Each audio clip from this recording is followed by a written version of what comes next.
po mga kababayan, ma'am sir. This is Jam, the Filipino channel ang iyong pong lingkod.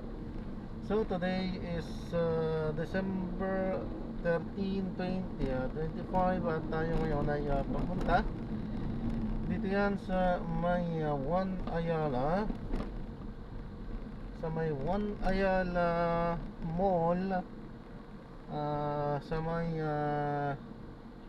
San Lorenzo, Makati po yan. At dadalhin po natin sa may Red Anchor Suite, sa may Hollywood, Barangay 866, Santa Ana, Manila po yan. Okay, magbabalik po tayo mamaya konti pag nakuha na po natin sila. Disclaimer lang po, ang content po natin ay kalsada at hindi ang passenger. Kaya nga naman, saka sakali man po na may marinig kayo mga pangalan ng lugar, pangalan ng tao, pangalan ng organization sa government o private man yan, ay wala pong kinalaman ng channel na ito.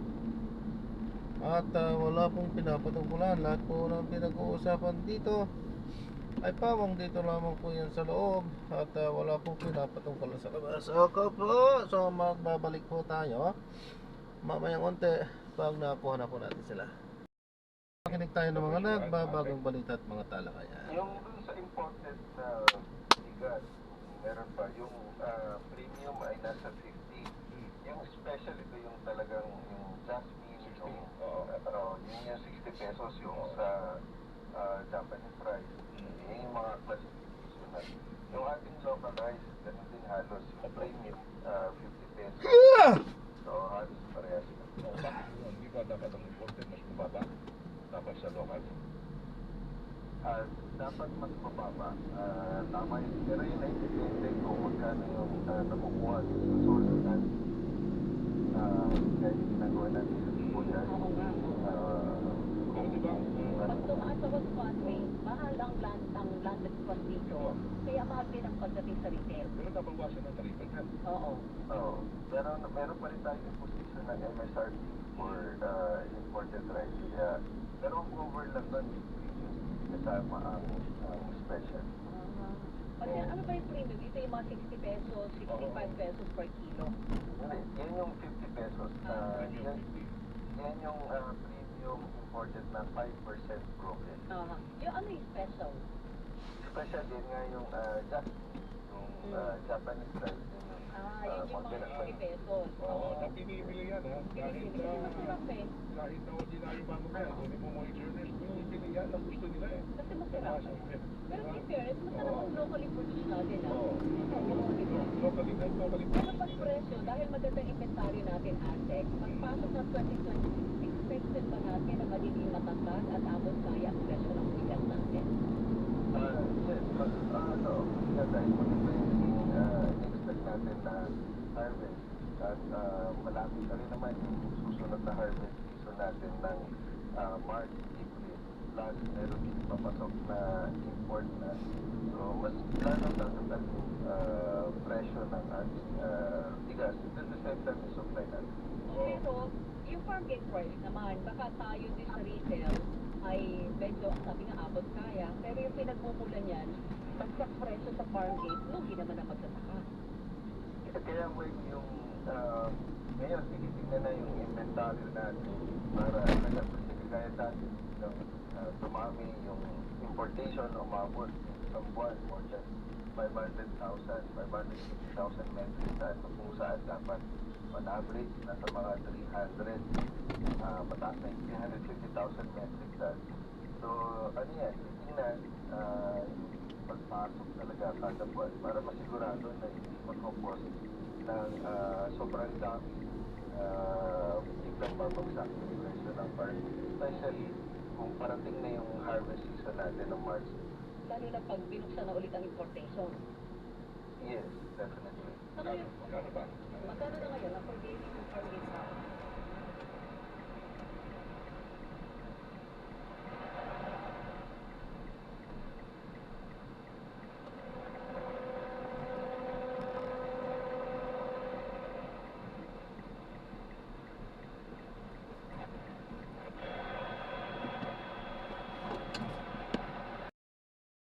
baka kasi kalalabas niya lang po, baka wala po kayong Oo. pamalit. Mas okay yun, ganyan.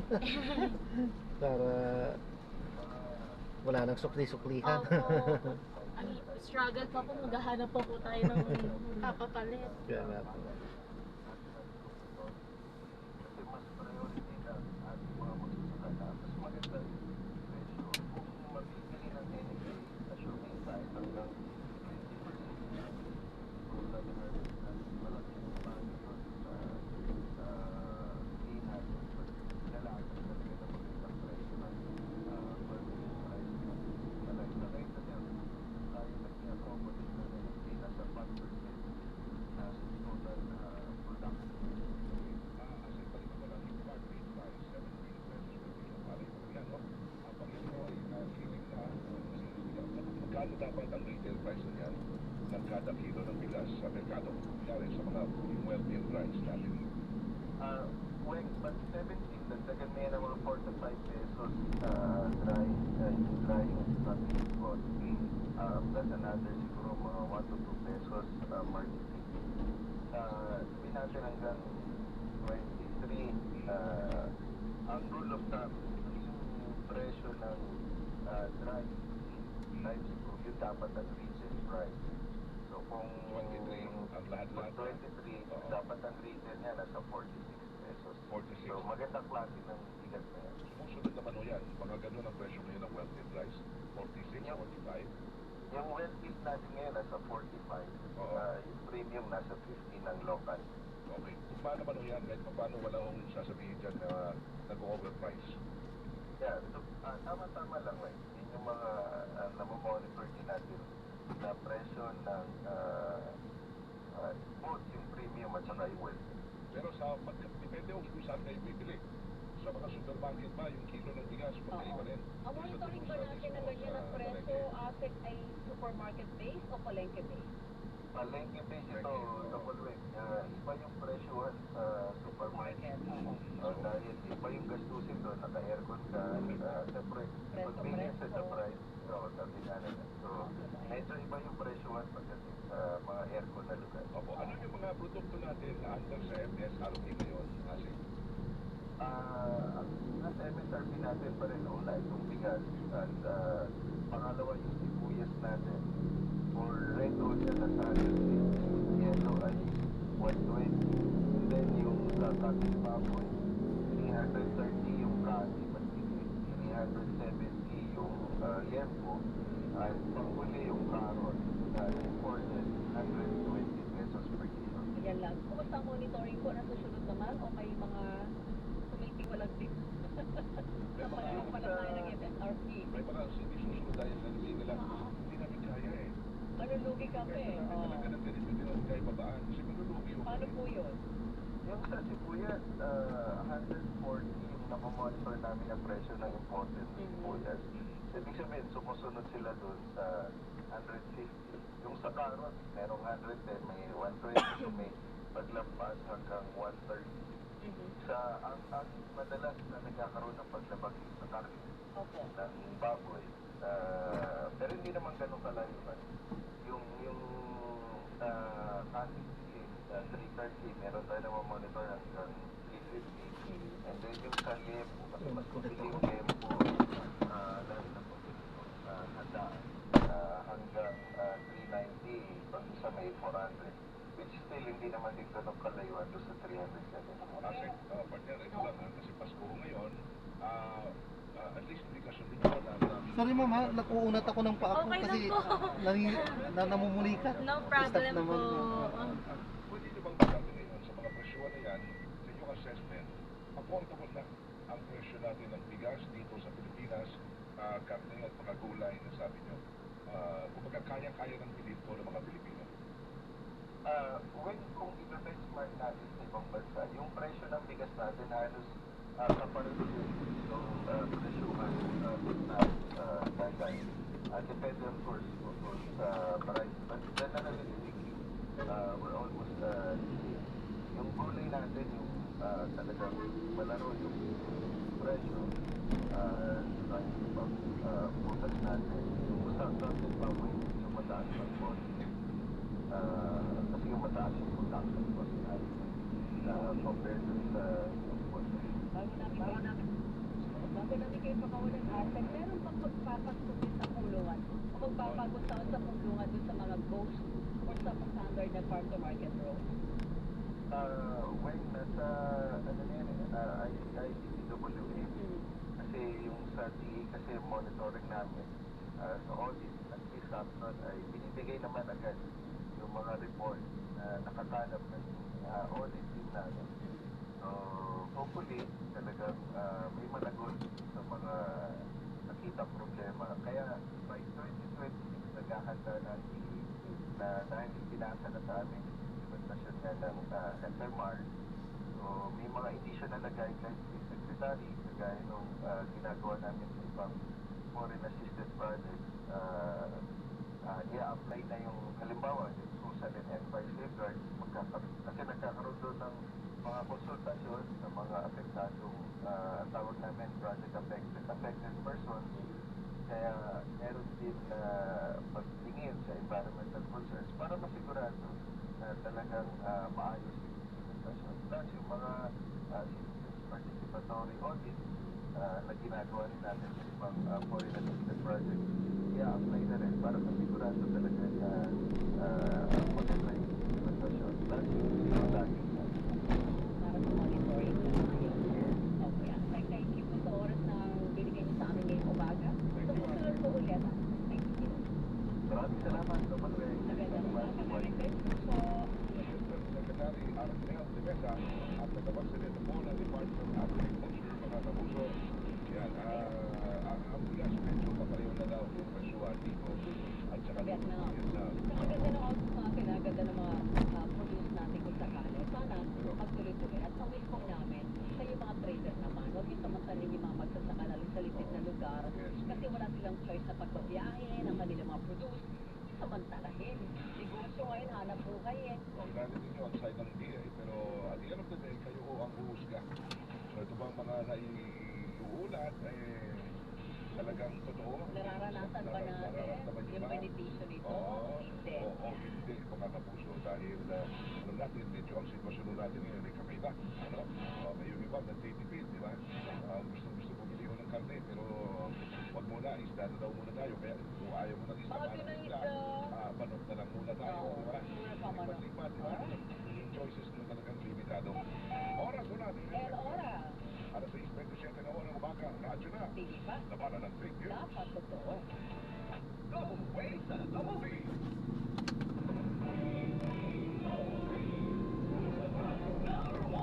Ang balitang ito ay inihatid sa inyo ng Roma. Para sa mga lalaki, matibay, magaling, at matigas. Roma, tayo sa ito ng Roma. Maganda ang kulay na lalaki, matibay, magaling, at matigas. Samahan pa ng Roma. Naway ko na ito dito na LRGD. Kung kaya tayo mo yung antikama, yung standardized exercise. Para makatulong, kumigin ang mga graduates nationwide. Roma, 75 pesos, SRP, per tablet naman. Roma, para sa mga kalalakihan. Pati sa inyo, ng ADC Healthcare International Corporation. Para lang maalala, ang Roma ay hindi gamot at hindi dapat gamitin paggamot sa anumang uri ng sakit. Roma, para sa mga kalalakihan. Hindi umaatras sa bawat laban. Good morning, my dear friend. Diligan ko kayo ba? Hindi mo nito. Hindi. Bakit hindi kita nakita? Nasusunod kami, Roy. Good eyesight makes perfect moments for expert eye care. State-of-the-art facilities, affordable eyewear. Go to EO. EO, love your eyes. For expert eye care, come to EO Executive Optical with over 300 stores nationwide. EO Executive Optical, love your eyes. Araw-araw, every para extraordinary. Ang pwede ka malasasap ito ay uwihin at alam mo at suplimento with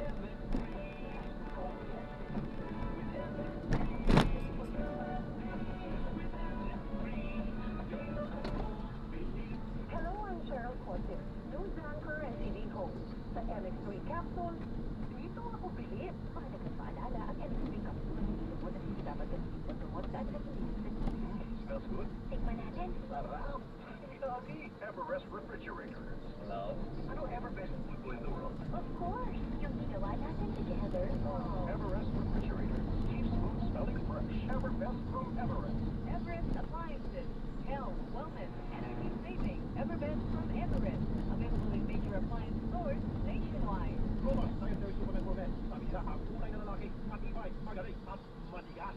Samahan pa ng Robas, the white of Ebonitium Extra, L-Arginine, Songalia, Sinomodium, at Kama, with proper diet and exercise. Para makasiguro, bumili sa mga Mercury Drive Stores nationwide. Robas, 75 pesos SRP per tablet lamang. Robas, para sa mga kalalakihan. Pagin sa inyo ng ADC Healthcare International Corporation, mahalagang paalala, ang Robas ay hindi gamot at hindi dapat gamitin panggamot sa anumang uri ng sakit. Robas, para sa mga kalalakihan, di umaatras sa bawat laban.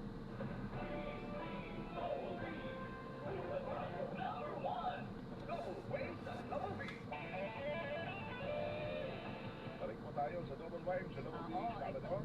Sabado, exciting part ang ating pag-uusapan ngayong umaga. Meron na kasi mga nagpanukala ngayon, yung pong political dynasty. Yeah.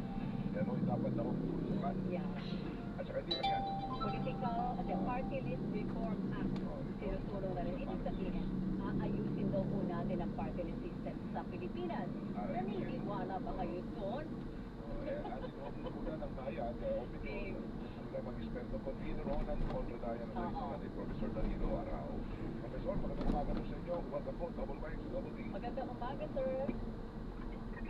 Yes, magandang umaga po sa inyo, Weng at Weng. Maraming salamat po. Prof, maraming salamat sa umaga. Una, doon tayo muna sa issue ng anti-political dynasty. Kasi mismo ang anak ng presidente na si Sandro Marcos, Congressman Sandro Marcos, at si Speaker OGP ay nag-file. Naghain po ng panukala na bubuwag dapat sa political dynasty sa Pilipinas. Si Pangulong Marcos inuutos sa bigyan niya ng prioridad. Kayo po ba kumpiyansa na ngayon, tumaas ang kumpiyansa ninyo na aaksyonan talaga ito ng mga senador at congressman? Hindi po mataas yung kumpiyansa kasi binasa ko po yung House Bill number 6771 na sinasabi at Marcos, yung House Speaker at yung Majority Leader na alam ng Pangulo at talagang nililimasahan lang po ilang aspekto, ilang pagkiko ng mga dynasty, pero sa pangkalahatan, inaalaw pa nga yung tinatawag na past dynasty o yung sabay-sabay na posisyon basta sa isang lugar isang kamag-anak lang yung pwede. Kumbaga parang nile-legitimize lang nito yung sitwasyon. Merong ilang restriction, halimbawa, hindi na pwedeng sabay-sabay na tumakita na daw yung magkakapatid, halimbawa. So, pero yung pagkakaroon ng dinastiya ay nariyan pa rin. And at in fact, ito yung isang mahalagang punto, yung tinatawag na dynasty succession, yung pagkakasunod-sunod, pag natapos ng isang termino, yung kamag-anak, papalit, nandiyan pa rin takiwit yung House Bill number 6771 tungkol dito. Kaya, very disconcerting na sinasabing anti-political dynasty act ito yung titulo ng House Bill number 6771, pero sa pangkalahatan ay pro-dynasty po. So, patay po sa nilalaman. Doon sa nabasa nyo para lang maibahagi nyo sa amin. Ginawa kami halimbawa. Kunyari, Prof, kunyari may isang kandidato tatakbong presidente. Ibig sabihin ba nun, wala nang pwedeng pa na kamag-anak niya, anak niya, sa ano pang ibang mga posisyon, lokal na nasyonal? Sa lokal ay pwede pa rin.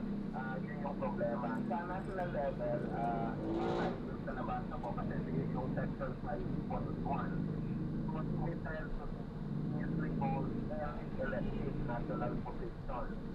So, yung pagiging Pangulo, kung tatakbo ka, lumalabas, isang kubra na merong kang kamag-anak na tatakbo pangalawang Pangulo o kaya senador.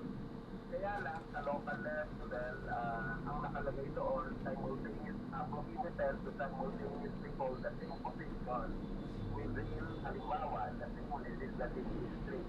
So, halimbawa, kung ikaw ay nasa District 1 ng isang lugar, pwedeng sabay kung tatakbo yung run against each other. Na minsan nangyayari, away-away yung mga nagsiya. Pero, kung ikaw ay nasa ikalawang distrito, halimbawa lang, mukhang merong ilang posibilidad na pwedeng tumakbo. At nangyayari din naman yan, kasi magsasawa yung isa yung isa nasa second district. Yung mga ganong senaryo mukhang pwede pa rin mangyari unfortunately. Kung pagpapatayan natin yung House Bill number 6771. Kaya sa usapin ng anti-political dynasty bill, mas magandang pagnilayan natin yung iba pang mga pending na mga House Bill na talagang mas tumutugon dun sa pangangailangan ng panahon. Sir, from araw, marami pong iba't ibang anti-political dynasty bills sa Senado at sa Kamara. Kakayanin naman po siguro bumuo ng win-win solution ito na talagang magbibigay sa atin ng totoong anti-political dynasty na batas.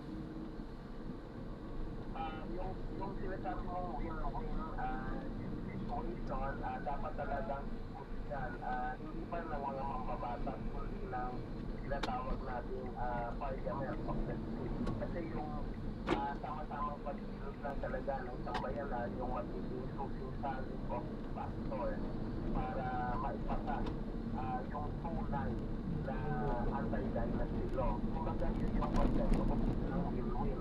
Hindi win-win mga mambabatas, win-win pa sa mga nakalaylayan ng lipunan. Kasi ang political dynasty, yun naman yung panawagan talaga ng mga mamamayan. Totoo naman, may mga tao at may mga ato na kilala akong akademiko na nagsasabi hindi dapat iban yung mga political dynasty. Pero kakaiba po kasi ang sitwasyon sa Pilipinas, kung sa ibang mga bansa, yung dynasty medyo nag-work na paano sa kanilang sistema. Sa atin ay kakaiba po talaga kasi napaka-endemic at napaka-rampas ng korupsyon, mga abuso, at iba pang problema. Sa ating bayan, nakalala na ang mga dinastiya yung pangunahing sangkot. Tulad ng nangyayari sa pag-transasyon. Ano ang ideal na anti-political dynasty? Yung talagang bubuwag dun sa traditional na dinastiya sa Pilipinas. Siyempre po, ang pangunahing katangian nito ay hindi talaga inaalaw yung mga magkakamag-anak na tumakbo sa iba't ibang posisyon. Una. Dalawa, hindi yung dapat inaalaw yung succession, yung papalitan siya ng kamag-anak mo. Kasi yun yung nakakadisipin ng purpose doon sa House Bill number 6771. And then, tingnan din yung posibilidad na hindi lang nakatali yung anti-dynasty law sa elected position, kundi pati na rin po sa appointed position. May mga pagkakataon na yung Pangulo mismo nag-a-appoint ng mga magkakapatid o magkakamag-anak ng mga mahalagang posisyon. At ito yung dahilan kung bakit sa ating kabinete may magkapatid, tapos merong nasibak na pwesto na kataas-taas ang executive secretary na yung apo pala niya ay undersecretary naman. So parang may ganun naman hindi lang sa legislatura, pati na rin po sa executive. Okay, so pwede bang sabihin na Kahit dyan mo kunyari, na lang may ako kandidato kuya, tatakbong ikaliwa Pangulo mo po kasi at nanalong masikip na Pangulo, po yung dadaanan wala na mo siyang dyan. kamag-anak kahit sa anumang lokal na posisyon. Dito po? Elected Apo. or Dyan na lang po appointed kasi. position. Oo. Masikip doon? Opo. Baka po mahirapan po kayo lumabas. Sige po. Salamat Salamat po. God bless po. Bye. Salamat ma'am. Sinabing gawing prioridad yung apat na panukalang batas kasama yung anti-dynasty law, anti-political dynasty law, dapat na ipasa yung mga ito ng may ganitong katangian. Dalawa, dapat isasipag na niya at president. Kasi iba yung pahayag na gagawing prioridad, pero iba pa rin yung meron ng administration bill na ipapasa na nakasulat talaga yung tunay na representasyon sa party list, halimbawa, tapos ganoon din sa anti-dynasty law na sumasaklaw sa outright ban ng mga political na... Ayan, so na-drop na natin sila. Maraming salamat po sa panonood. Hanggang sa muli. Ingat po at God bless. Paalam po muna. Pasamantala po.